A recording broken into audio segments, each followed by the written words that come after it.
ओम नमः शिवाय। शिव जी सदा सहाय। ओम नमः शिवाय। गुरु जी सदा सहाय। रुद्र संहिता के पार्वती खंड का 52 अध्याय। रात को परम सुंदर सजे हुए वासगृह में शयन करके प्रातः काल भगवान शिव का जनवासे में आगमन। ब्रह्मा जी कहते हैं, तदनंतर भाग्यवानों में श्रेष्ठ और चतुर गिरिराज हिमवान ने बारातियों को भोजन कराने के लिए अपने आंगन को सुंदर ढंग से सजाया तथा अपने पुत्रों एवं अन्य पर्वतों को भेजकर शिव सहित सब देवताओं को भोजन के लिए बुलवाया। जब सब लोग आ गए, उनको बड़े आदर के साथ उत्तम भोज्य पदार्थों का भोजन कराया। भोजन के पश्चात हाथ मुंह धो कुला करके विष्णु आदि सब देवता विश्राम के लिए प्रसन्नता पूर्वक अपने अपने डेरे में गए। मैना की आज्ञा से साध्वी स्त्रियों ने भगवान शिव से भक्ति पूर्वक प्रार्थना करके उन्हें महान उत्सव से परिपूर्ण सुंदर वास भवन में ठहराया। मैना के दिए हुए मनोहर रत्न सिंहासन पर बैठकर आनंदित हुए शंभु ने उस वास मंदिर का निरीक्षण किया। वह भवन प्रज्वलित हुए सैकड़ों रत्न प्रदीपकों के कारण अद्भुत प्रभा से उद्भासित हो रहा था। वह रत्न में पात्र था तथा रत्नों के ही कलश रखे थे। मोती और मणियों से सारा भवन जगमगा रहा था। रत्न में दर्पण की शोभा से संपन्न तथा श्वेत चवरों से अलंकृत था। मुक्तामणियों, सुंदर मालाओं, बंधनवारों से आवेष्टित हुआ वह वास भवन बड़ा समृद्धशाली दिखाई देता था। उसकी कहीं उपमा नहीं थी।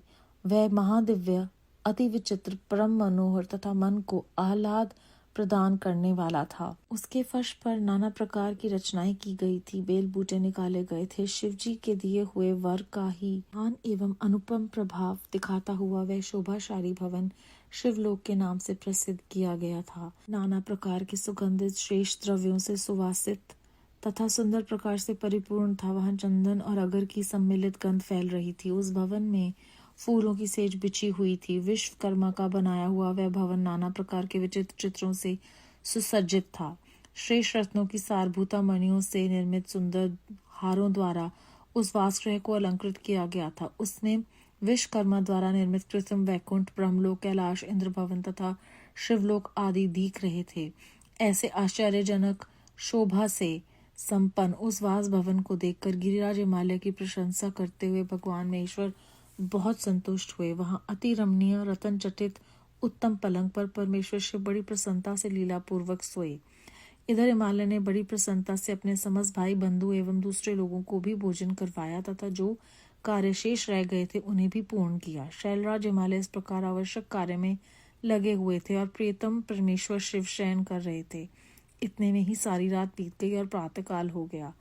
प्रभात काल होने पर धैर्यवान और उत्साही पुरुष नाना प्रकार के बाजे बजाने लगे। उस समय श्री विष्णु आदि सब देवता सानंद उठे और अपने ईश देव देवेश्वर शिव का स्मरण करके वहां से कैलाश को चलने के लिए जल्दी जल्दी तैयार हो गए। उन्होंने अपने वाहन भी सुसज्जित कर लिए। तत्पश्चात धर्म को शिव के समीप भेजा। योग शक्ति से संपन्न धर्म नारायण की आज्ञा से वासगृह में पहुंचकर योगेश्वर शंकर से समयोचित बात बोले। प्रमथ गणों के स्वामी महेश्वर, उठिए उठिए, आपका कल्याण हो। आप हमारे लिए भी कल्याणकारी होइए। जनवासे में चलिए और वहां सब देवताओं को तार्थ कीजिए। धर्म की ये बात सुनकर भगवान महेश्वर हंसे। उन्होंने धर्म को कृपा दृष्टि से देखा और शया त्याग दी। इसके बाद धर्म से हंसते हुए कहा, तुम आगे चलो, मैं भी वहां शीघ्र ही आऊंगा, इसमें संशय नहीं है। भगवान शिव के ऐसा कहने पर धर्म जनवासे में गए। तत्पश्चात शंभु भी स्वयं वहां जाने को उद्यत हुए। ये जानकर महान उत्सव मनाती हुई स्त्रियां वहां आईं और भगवान शंभु के युगल चरणावंदों का दर्शन करती हुई मंगल गान करने लगी। तदनंतर लोकचार पालन करते हुए शंभु प्रातः कालिक कृत्य करके मैना और हिमालय की आज्ञा ले जनवासे को गए। मुने उस समय बड़ा भारी उत्सव हुआ। वेद मंत्रों की ध्वनि होने लगी और लोग चारों प्रकार के बाजे बजाने लगे। अपने स्थान पर आकर शंभु ने लोकाचार वश मुनियों को, विष्णु को और मुझको प्रणाम किया। फिर देवता आदि ने उनकी वंदना की। उस समय जय जयकार, नमस्कार तथा वेद मंत्रोच्चारण की मंगलदायिनी ध्वनि होने लगी। इससे सब और कोलाहल छा गया।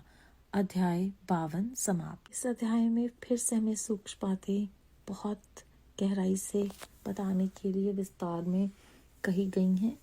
कहते हैं कि हिमवान ने बारातियों को भोजन कराने के लिए आंगन को सुंदर ढंग से सजाया।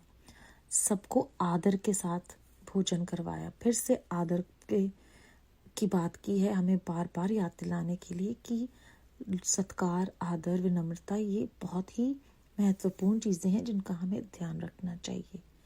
फिर इतनी छोटी सी बात कि भोजन करने के पश्चात हाथ मुंह धो कुर्ला करके विष्णु आदि सब देवता विश्राम करने गए। तो यहाँ पर श्री शिव पुराण में हमें न सिर्फ जीवन जीने के लिए बल्कि अपनी सेहत के लिए जो आवश्यक चीज़ें हैं उनको ध्यान में रखने के लिए जो बातें महत्वपूर्ण है उनका भी जिक्र है। बात वो किस प्रकार से उन्होंने सबके लिए स्थान बनाए हैं विश्राम करने के लिए। तो अपने जो उनके जमाता हैं उनके लिए उन्होंने शोभाशाली भवन बनवाया और उसका नाम शिवलोक के नाम से प्रसिद्ध किया। तो जो वहाँ पर विस्तार पूर्वक चीज़ें हमें बताती हैं उससे हमारे आंखों के सामने वो शिवलोक की जो है वो छवि आ रही है। पर यहाँ पर ध्यान देने योग्य बात यह है कि जो भी सर है उस समय के अनुकूल और रिश्ते की को प्राथमिकता देने के अनुसार उन्होंने वो सब किया जो उन्हें करना था। अगली पंक्ति में वो बताते हैं कि वो सो रहे थे और हिमालय शैलराज सभी आवश्यक कार्य करने में लगे थे और इस तरह सारी रात बीत गई। यहाँ पर जो अपने कार्य करने हैं उनके ऊपर भी जोर दिया गया है कि आपको अपनी नींद को त्यागना है, आलस्य को त्याग कर जो भी करना है वो आवश्यक है। उसके बाद जब सुबह हुई तो धर्म जो है वो उठाने गए शिवजी महाराज को। यहाँ पे वो कहते हैं कि चलिए आप सब देवताओं को कृतार्थ कीजिए। तो भगवान शिव उनको क्या कहते हैं कि तुम आगे चलो, मैं भी वहां शीघ्र ही आऊंगा। अब इसमें कोई भी बुलाने आ सकता था, लेकिन हमें जो वो ज्ञान दे रहे हैं वो दे रहे हैं कि जहाँ धर्म होगा, जहाँ पर सब कुछ उचित होगा वहां पर मैं होऊंगा। इसीलिए ये पंक्ति तुम आगे चलो मैं भी वहां शीघ्र आऊंगा, ये केवल एक पंक्ति नहीं है जो वार्तालाप दर्शाती है। यहाँ पर एक गहरा भेद छुपा है कि जहाँ धर्म है वहां परमात्मा आएंगे ही आएंगे। वहां पर भारी उत्सव हुआ, वेद मंत्रों की ध्वनि होने लगी, सारे बाजे बज रहे थे और फिर से विनम्रता का परिचय देते हुए भगवान ने सबको प्रणाम किया और सबने एक दूसरे को जय जयकार की। सब तरफ उत्साहित माहौल था, आनंद था। बेअंत शुक्राना गुरुजी महाराज, बेअंत शुक्राना। ओम नमः शिवाय, शिवजी सदा सहाय। ओम नमः शिवाय, गुरुजी सदा सहाय।